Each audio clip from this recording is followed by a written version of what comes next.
Now private developers have come in. Some developers have taken a single building, some developers have taken multiple buildings, but they have come forward and MHADA has facilitated the way. The parameters on which a new home buyer really decides is nothing to do with the redevelopment, it's actually more to do with location, configuration, pricing. For new buyers, it's a great value because if they go for any other new project also around, which are hardly there to find, and they don't want to shift their neighborhood. Along with the new airport, Atal Setu Link highway that they have opened, that is also going to push the commercial developments towards the Navi Mumbai side.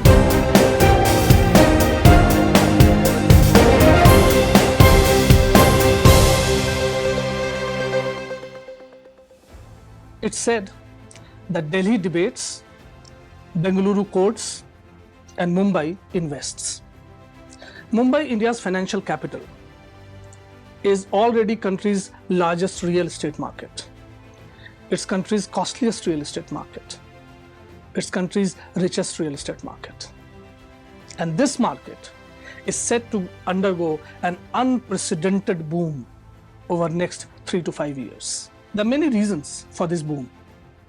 There is robust economic growth all around, which is leading to surge in demand for various kind of real estate assets, be it residential or commercial.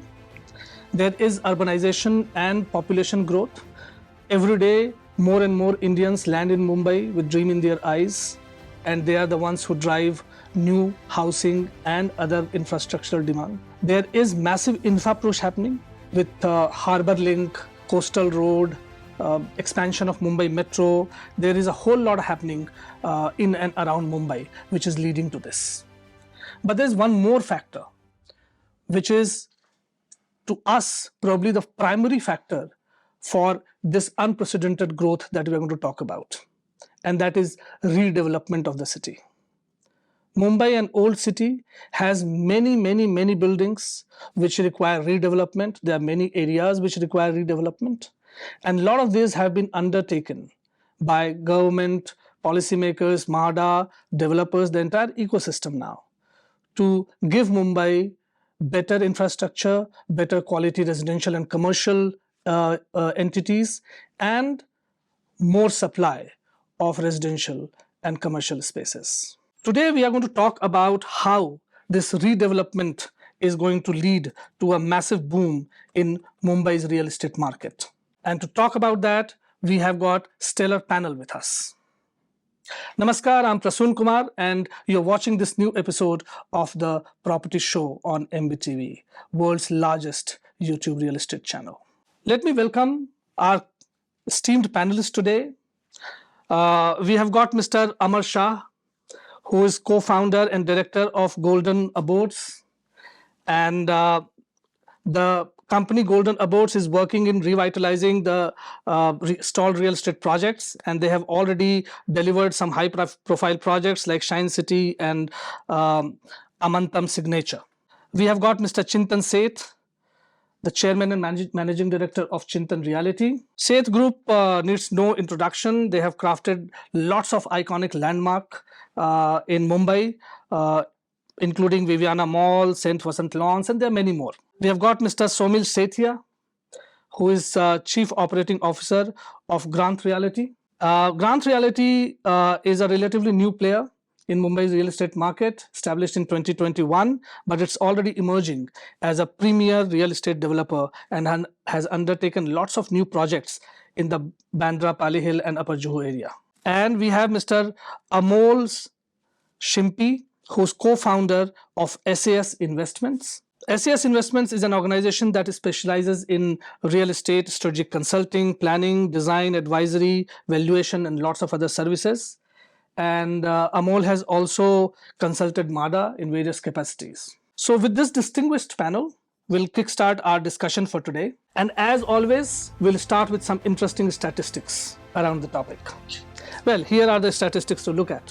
MHADA is already working to redevelop 13,000 old cessed buildings in Mumbai, particularly in South Mumbai. Mumbai's redevelopment market is valued at over 30,000 crores per one estimate. It may be more.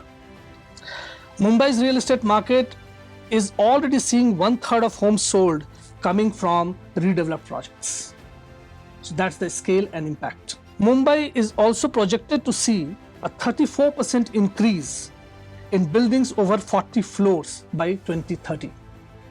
The skyscrapers, as we know them. Redeveloping old buildings in Mumbai has already led to a 40 to 50% increase in the capital value of apartments and ROI, right? So that's the impact for end users. And it's not only on the ROI on the buy-sell side, there is some shift happening in the rental side as well. So because of the redevelopment, the average rental prices in parts of Mumbai have increased by 25 to 30% per annum, as against an annual average of 5 to 6% or maximum 10% that used to happen. These statistics itself tell us how redevelopment is impacting the real estate market and consumers at large. But with our experts, we'll be talking more in detail. We'll understand this threadbare. And for you as a potential home buyer, investor, someone who's looking at Mumbai's real estate market in any capacity, whether it's residential or commercial, this is a show that you cannot miss. So let me start with all my panelists. We need to define this scope of redevelopment for our consumers, right? And what does it really mean? Everyone hears a lot about redevelopment. Redevelopment is not a new story. It has been going on for decades, right?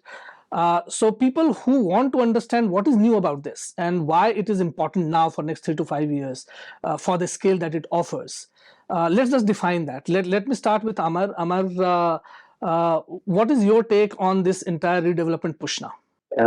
Hi, firstly, good afternoon. And I feel redevelopment is a necessity if you're talking of a city like Mumbai, okay, and where you have old dilapidated buildings. You're talking of South Bombay, Dadar, Waikala, even when you're talking of the western suburbs like Santa Cruz, Jew, as well as the harbor suburbs, kind of thing, eastern suburbs. It's a necessity. So the conditions of the buildings is horrible. In fact, there are many places where the government is not able to apply or deploy the DP plan, where the road widths are supposed to be what it is, but because there is an old structure over there, the road infrastructure is also stuck because of some of these old buildings, as well as the facilities for those people staying inside, okay, and for the vicinity also. Redevelopment is a basic need, but when buildings, so usually we consider buildings aging out after 30, 35 years. After 30 years, in fact, we get additional incentive FSI also for redevelopment.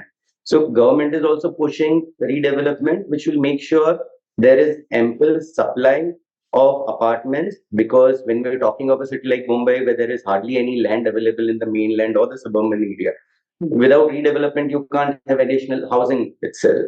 So I think redevelopment is a must over there, which will take care of dilapidated buildings, of infrastructure, will help remove slums also, because obviously there are a lot of redevelopment buildings along with SRA being combinedly done together. So it's a need of the hour in Mumbai, I would say that. Okay. Chintan, tell me, while redevelopment is a necessity for Mumbai, how is it going to be a game changer? But what was happening earlier was that redevelopment was not incentivized correctly.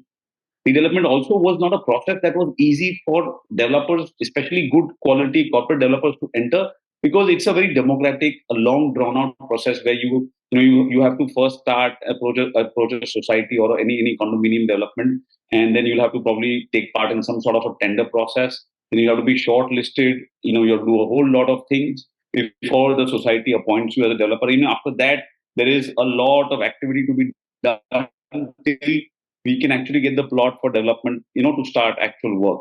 So it's a long gestation. So this process is very slow. Real estate is a very sentiment-driven market. So if five buildings in one neighborhood go for redevelopment, 5 more will go following that. What are they? This 5 went now. Look at them. They got a good developer. They got a good offer. They're getting a very nice development happening. And now the new building is come out. The amenities are very good. The prices of the value of those properties have gone up. So this sort of started, sort of cannonballed into a massive redevelopment drive that is actually should have been coming since more than a decade, but it sort of picked up after COVID. And all developers of all sizes realize that now the process has become much faster. Societies are far more easier to convince. The entire gestation has gone down, and that has started attracting a lot of larger developers. Somil, you have been undertaking a lot of new projects in the South Mumbai or the Bandra Pally Hill Juhu area. How do you see redevelopment, and what are your plans around it? As Chintan Bhai rightly mentioned and Amar Bhai also rightly mentioned, 1 decade there have been massive incentives to push the redevelopment. A lot of societies have understood the difficulties of living in the old dilapidated buildings, with the danger on their head. So this has further incentivized to smoothen the redevelopment process. Also, the government has supported the minimum ratio for the, to go into redevelopment, which was earlier 70% was brought down. So all these measures over the years have helped us push to go on a positive note to get into further more into redevelopments with societies coming together. Developers trying to get into a cluster redevelopment. All this has incentive-wise, and this is how the growth lies forward. Let me pick from what Chintan said, which was around some of the earlier challenges that were there in terms of getting faster approvals or putting a redevelopment project really on track. Building on further on that, let me go to Amol. How have those challenges actually got reduced now? Because for a consumer, for an end buyer or investor, they have been hearing the redevelopment story for ages, right? And they have seen little movement or somewhat patchy movement in parts of the city and so on and so forth. What has changed now that is going to give a lot of confidence to the investors and buyers that now this is something that they must consider? Absolutely. Good afternoon, everyone. And thanks to my esteemed panelists, some of the points are already been covered. So what I would do over here is that Mumbai has been a story of 3 R's. The first R has been reclamation. The second R has been regulation. And now the third R, the time of redevelopment, brownfield development, what we typically worldwide is called as, that redevelopment time has already come up. Mumbai has a kind of history of having 19,000 plus SEST buildings. Most of these SEZ buildings are in dilapidated conditions and they need redevelopment. Mumbai also has Asia's largest slum is in Dharavi, which is one of the highest density of the slums anywhere in the world, that is in Dharavi. In less than about 9 square kilometer area, about 1 million plus people stay over there. And so that's the kind of a challenge what we have. Now, also one more thing is coming up, and that is the redevelopment of even SIDCO buildings. Some of these buildings were built in 70s and 80s, the early days of SIDCO in Navi Mumbai, Sector 1 and Sector 4 and Sector 6, etc. Those buildings are also in dilapidated conditions and they need redevelopment. So over a span of about 500 years, the reclamations has taken place. And now the redevelopment is, we are talking about last 2 to 3 decades, we are talking about redevelopment. I remember that in my master's, I have created or written a thesis on redevelopment of slums in Mumbai. And that is something in about 94 to 96 was the period I studied that. And I think that Mumbai slum redevelopment project at least has become a torchbearer to the other cities in the country also. Like Pune also picked up after that. And then now we are talking in Navi Delhi, New Delhi also. We are talking about Bangalore. But the point, Amol, is it's been already 30 years that you have done that paper. And in last 13 years, whatever progress has happened, what will give consumers confidence now that things have changed really and things will be faster, delivered on time, and therefore they do have nothing to worry? Absolutely. See, that those days were the early days, but now what has happened is that the kind of a profitability portions in redevelopment project in certain pockets has certainly gone up. And that is the reason that developers, especially corporate developers, my panelists also have mentioned about that. Corporate developers have got interested, and that is the reason that the customers, especially the young generation, they do not want to stay the way their parents or grandparents lived, and that is the reason that they are actively taking part into redevelopment process. The meetings typically take place on Saturdays, and my developer friends on the panels would agree that that is something most harrowing period is that. But with the young generation coming in, now the young generation is talking the language of redevelopment, same as that of developers. So things are become little easy. So it would be interesting to see that what is going to happen in the next decade or two. Mumbai's scenario is going to completely change because of young developers and young customers. They are going to shape this particular scenario. Okay, so let me take this back to the developers on the panel. Amar, tell me, as a consumer, there will always be this worry, and the data also supports that wherever redevelopment is happening, the prices are shooting up, right? 40 to 50% appreciation in prices. So as long as you are holder of a flat yourself, that's a good news for you. But for new investors, new buyers, how is it that they can look at these projects as viable projects for themselves to invest in? See, firstly, I think the overall redevelopment story has been helped a lot by RERA also. Okay, what I would say is with RERA coming into picture, where people were not sure of what the developer is committing and what he'll deliver to the society members or to the new members was a lot vague and were not transparent at all.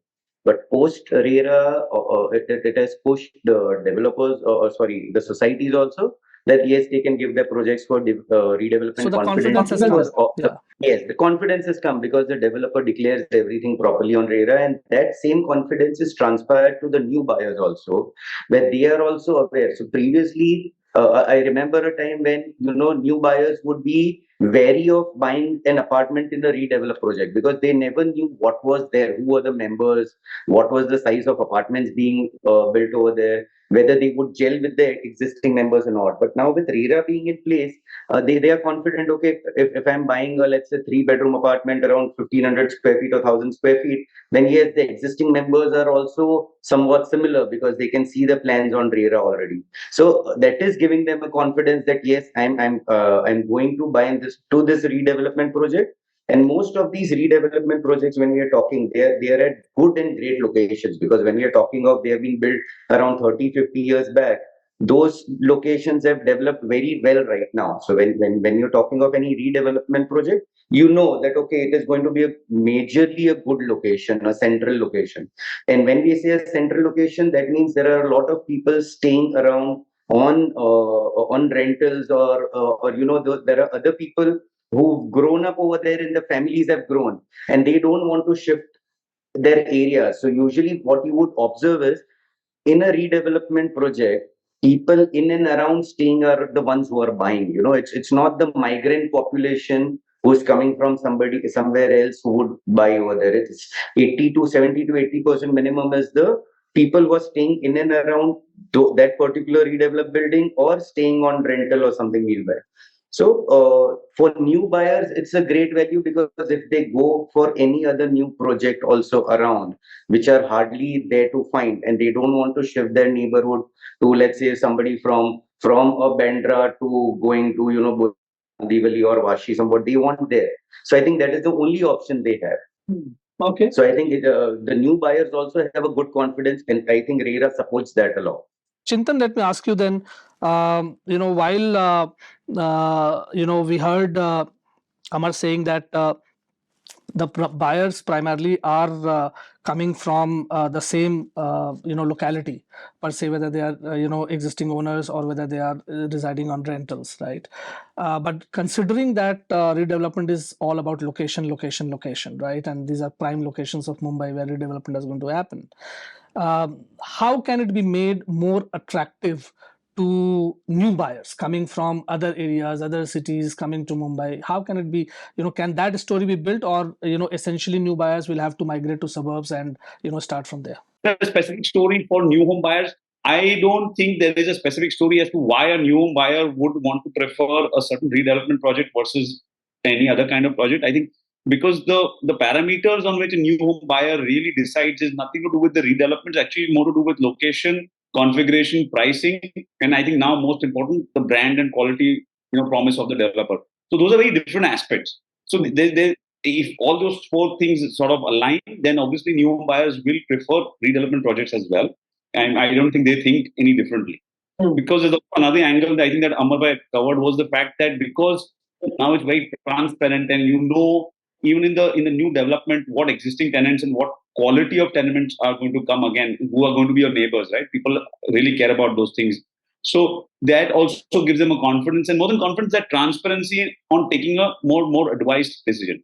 So it's about unlocking the value of the location more than anything else. Amol, tell me, you have consulted MHADA, and MHADA has had elaborate plans around redevelopment, and not only redevelopment. SR is also attached with that, and therefore it looks like a wholesome solution to the urban infra issues related to Mumbai. How is MHADA actually working on making housing more affordable, therefore, for existing tenants, or existing people living in the old societies over there, as well as new buyers? Absolutely. The MHADA has been a primary provider of affordable housing in Mumbai. And in 60s and 70s, they created this Tagore Nagar, Pant Nagar, and all these particular colonies, even in western suburbs, DN Nagar and all that they constructed and they built. But it was realized that construction of such kind of affordable housing, the effect on Mumbai's housing market did not take place to that extent, because the scale of the problem was huge, and what MHADA could address was a comparatively much smaller section of the problem. And that is the reason that 80s and 90s onwards, MHADA has gone in a collaborative way, where they have started allowing the developers to basically come in and join hands with them and get the redevelopment permission. And if the tenants are agreeing, and if the developer and tenants are coming forward and putting together, MHADA is now trying to make its process faster, and so that the redevelopment can begin. Of course, there are certain developments where court cases and other such kind of legal hurdles have definitely slowed down the process. But the kind of a new leadership in MHADA, as well as in the ministry, they are trying to put forward the case that if MHADA alone cannot solve this particular problem, then let's take on board whosoever is interested in doing this particular redevelopment. The new construction is often associated with infusion of new technology, its new designs, new ideas. And one important aspect that everyone is now paying attention to is sustainability, and how much of that is getting built in projects per se. So, Chintan, your take on how these redeveloped projects would spearhead sustainability drive in the Mumbai real estate market per se. This is something we have been seeing across markets, where there's a lot of proactive work happening on sustainability in the construction now. So how do you see this, in a way, rejuvenating? I think Chintan has just, kind of dropped out. So let's start with Amar. Amar, the question goes to you then. Sustainability and how that gets rejuvenated with the redevelopment projects. See, the good part now is that government itself has made sustainability mandatory. Okay, so if you're talking of any project, so when we are talking of sustainability, means what? Obviously, the building has to be sustainable and long life, but we are talking mainly of the water conservation, the electricity conservation, the load on natural resources have to be minimal, and that is what we are talking of. So mainly, if you're talking of electricity, or if you're talking of specifically water, which is one of the biggest concerns in many of the areas in terms of the supply from corporations is limited. So government has made rainwater harvesting compulsory. They have made STP compulsory, where obviously, so it is considered that almost 70% of the water consumption in any society is in flushing of toilets and all. So where if you have an STP or a grey water plant, also your flushing requirement is taken care of, your gardening requirements are taken care of. So good part which is there to see is government has made many of these steps mandatory, including in redevelopments also. And it is just about now the policy has come, it's just about how strictly they are implemented. Obviously, there are ways around where people go around it kind of thing, but the main thought is if implemented all those policies well, it will for sure take care of sustainability. And there is obviously those LEED certification in terms of gold, platinum, and all, which gives added advantages in terms of property tax reductions and other reductions. So, which is good for them. So, I think people are taking care of sustainability from compliance as well as added advantages point of view also. Okay. Chintan, I think you had dropped out when we started discussing this. The question was around sustainability efforts and how these new age constructed redeveloped projects would spearhead sustainability measures, and how that will impact overall reality in Mumbai. It's a long battle, right? Sustainability is not something that is going to it's not a flavor of the season kind of a thing. It is something that has to be inculcated into the ethos of the governmental policies that go forward in construction. And there is no differentiation between a greenfield project or a redevelopment project. The requirements are pretty much the same, which is again very encouraging. But I think if the government has a more of an approach where they have done some of the things like, reducing taxes and giving some few rebates here and there when it comes to certain certifications. But I think a more widespread and a more holistic approach with respect to grading projects or grading societies or developments based on the kind of work they're doing or the kind of sustainable efforts they're putting in, even after handover, right? My job is, as a developer, the job is only till we develop the society and hand it over. Once it's handed over, I'm completely out of the picture. So after that, for the next 25, 30, 40 years, it's the society's responsibility and a collective effort to make sure that all those things that have been put in place, the investments that we've made, which are significant, right? Today, they are almost 5 to 6% of the project cost. So those, they come to light, and those efforts are taken properly. So the government needs to address that side of the story now. They've addressed partially the development side. Now they should address the post-development, what happens in a more cohesive way. Okay, so government needs to look at it from a more long-term point of view. Amol, tell me, the entire effort of public-private partnership in redevelopment, how do you think this is going to play an important role in achieving the objectives of redevelopment? Of course, if you look at the scale of the issue of redevelopment, that's really, really huge. Like in case of Mumbai, about 40 to 45% of the population stays in slums in Mumbai, and about 10 to 15% population stays in these saced buildings. So about still 60% of the population of Mumbai, they are looking for better accommodation.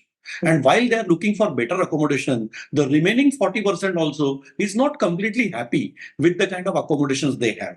They may have one room short, or they may have smaller rooms, or they may have buildings with amenities which were probably 70s and 80s. The amenities were very good, but today those amenities are falling short of expectations. So I believe that only a small portion of population in Mumbai is probably happy with its current accommodation.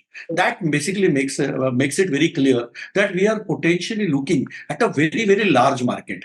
And in this particular large market, then public-private partnership is a very, very important aspect. At the same time, in case of, say, cooperative housing societies, government roles is very clear that they have given additional FSI and everything else. But if the committee and if the developers, as well as the incoming buyers, if they come together, and if they make this particular redevelopment happen, then I think that's going to be a kind of a very important role to play in the overall redevelopment ballgame. One more thing which is coming up, on a little bit on a very small scale, that is a self-redevelopment. That's also happening. But again, it's a minuscule scale at present. We saw the stats that in and around redeveloped areas, rental market also heated up, right? And rents went up substantially. Rental prices will actually also see a northward boom in and around the redeveloped projects. Absolutely. I mean, it's an open market, and it's a demand supply kind of a thing. If there's more demand, less supply, prices will have to go up. But with a lot of supply coming in other formats, like you said, huge developments that have been undertaken by the state government, by MHADA and other bodies, a lot of the lower end of supply is going to come in, which is the 1 bedroom and the 2 bedroom, and which is where you feel the maximum pinch, right? And that is going to come, and hopefully that will bring about enough in terms of supply to the market so that it sort of moderates out the rental requirement. But then again, you have to see, because Mumbai is a non-linear market now, and it's every micro market has its own story. And because you have to see whether that supply is coming in a market which has a lot of redevelopment projects, or it's coming in some different third market, because nobody wants to leave their micro market and go to any other place to live, even if it's for a short period of 3 years while the building is being redeveloped. So I mean, to make a comment on television with respect to will it have, it's very, very difficult, sir.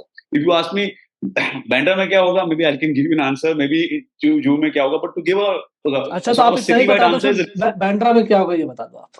So Bandra mein to supply ka itna shortage hai, aur kuch naya supply aane nahi wala hai. I don't think rental yields are coming down in the near term. I think once this entire cycle of development is over and all these development buildings get developed and come back into the market, is then when you see the easing of sort of rental demands, for sure. All right, Amar, Chintan is very clear that rental market will, the rental yields are not going to come down. Even with millions of units of new supply coming in the market through redevelopment.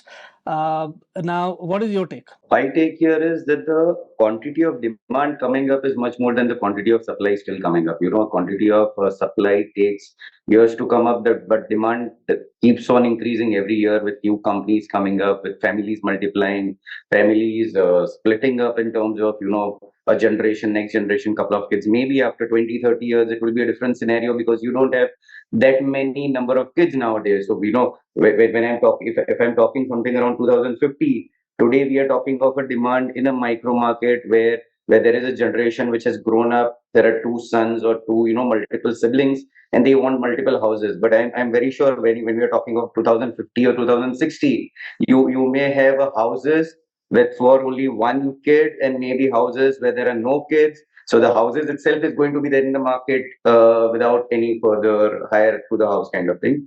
At the same time, you will also have, what I feel is there are very micro markets where there are, let's say, many old buildings. All of that is being redeveloped right now. Always there are areas which are above that micro market and below that micro market. So, for example, let's say you're talking of Bandra today and Worli, okay, across the sea. The rentals in Worli are very different from the rentals in Bandra. I would assume they are a bit on a higher side than what is there in Bandra right now, at least in many of the locations. So currently, with these redeveloped buildings giving supply for rental, you would see many people from Worli shifting to the nearest lower suburb, and many people from Bandra ready to shift to maybe Khar or Santa Cruz, and Khar, Santa Cruz people ready to shift to just one suburb down where maybe they have more supply. Over here they are paying 100, there they are getting similar or a better apartment at 80 or 90. That 80, 90 could be still higher than the market of the lower suburb, but they are ready to do that. So that shift is always there. MHADA also has responsibility towards affordable housing, right? And that's a major push under PMAY, both urban and rural, to build a lot of affordable housing. And PMAY 2.0 allocates a lot of money for affordable housing. I think Government of Maharashtra has also undertaken about 35 lakh affordable housing constructions over next couple of years or so. In the entire redevelopment saga, where is affordable housing? Is it left behind or is it part of the plan? Affordable housing is sadly being left behind in this particular process. Again, the kind of a development affordable for Mumbai takes a completely different turn in Mumbai. Because in other cities, something like 40, 50 lakhs was affordable. In Mumbai, probably would say 1 crore also, somebody would say definition is it's still a kind of Yes. affordable kind of thing. So it's a relative thing as such. But from the perspective, I would say affordable housing we should look at, because if the people are not going to get the houses at the kind of rentals and the capital prices of their liking, then the industries basically start getting affected. Then the industry starts stating that rentals or prices in your city are not something which are good for our employees, and therefore we would not come.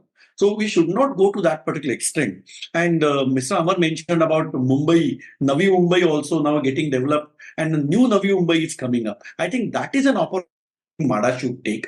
They should leave the redevelopment within the island city and suburbs to the developers. But what they should do is that they should take up new projects over there in the extended Navi Mumbai side. And the kind of problems what we faced in Mumbai, Thane and Navi Mumbai, then extended Navi Mumbai should not see this particular problem. So I believe MHADA should take a kind of a charge over there. They should start taking over properties from CIDCO or from wherever CIDCO is not there, from the local municipal corporations or from other bodies. And they should also start thinking that they can do affordable housing projects. Let's end the show on a little futuristic note. All right, and a little bit of rapid fire. So all I would want you guys to give me a one-word answer. So we noticed that about 35 to 40% growth is likely to happen in count of skyscrapers in Mumbai, 40 floors and above, maybe 50 floors and above, and so on and so forth, right? Somil, when will Mumbai start looking like Manhattan? Give me a year. In the next 5 years. Oh, okay. As soon as that. Amar? I would say 2040, 15 years. 15 years. Chintan? Yeah, 15 to 20 years. Okay. Amol? Your take? Little bit on the conservative side, 10 to 15 years, I would say. Okay. So everyone agrees in 15 years' time, the Mumbai skyline, I think part of Worli already looks like that, but Mumbai will start looking like Manhattan. Well, on that note, this was the redevelopment story of Mumbai.